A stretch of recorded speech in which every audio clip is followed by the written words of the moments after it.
youtuber a tope. ¿Vienes conmigo? ¿Confías en mí en una cosa? Levántate, por favor, levántate. Me gustaría... Oye, vamos a hacer el dibujito, sí, ¿no? ¿El qué? El dibujo lo hacemos, ¿no? El dibujo sí que vamos a hacer. El dibujo no me da tiempo. Pero vamos a hacer una cosa que te va a gustar más. ¿Estás enfadado porque no hacemos el dibujo? No, hombre, no. Bueno, me gustaría que hicieses un anuncio de anchoas de Cantabria en chino. Ahora mismo China... No sé inglés y voy a saber chino. Pero he traído una china. Porque si tú quieres que un vídeo de YouTube tenga muchas visitas, tienes que hacer cosas especiales, como el Rubius. ¿Me entiendes? No sabes quién es el Rubius. Bueno, que entre nuestra china... Rubius. Yiping.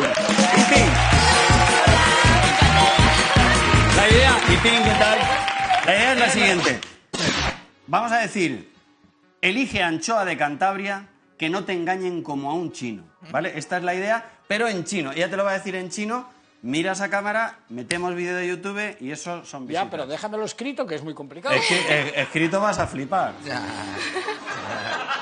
Claro, Que escrito a lo mejor está mal, pero te lo va a decir ella y luego aquí lo tienes escrito en lo que llamaríamos chino suajili. Ah, vale, eso. ¿Vale? Pero vamos, dile, por favor, Ijin. Vale. Ilim. vale。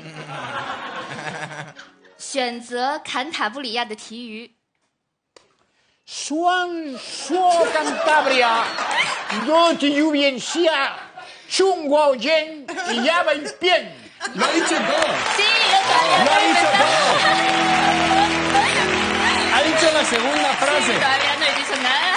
Ajá. Dilo una vez cómo sería correctamente. vale，选择坎塔布里亚的提鱼，别像中国人一样被骗。 Vale. Muy bien. Ahora vamos a ver cómo te ha salido el anuncio en chino. Vamos a ver si te parece primero a la china como lo ha dicho. Al La final china son... callando. Sí. Y luego tú. Anuncio de anchoas en chino por Miguel Ángel Revilla y por Ijin.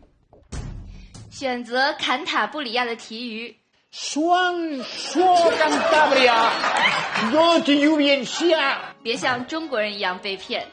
Chunguo Yen y ya va bien. Lo ha dicho todo.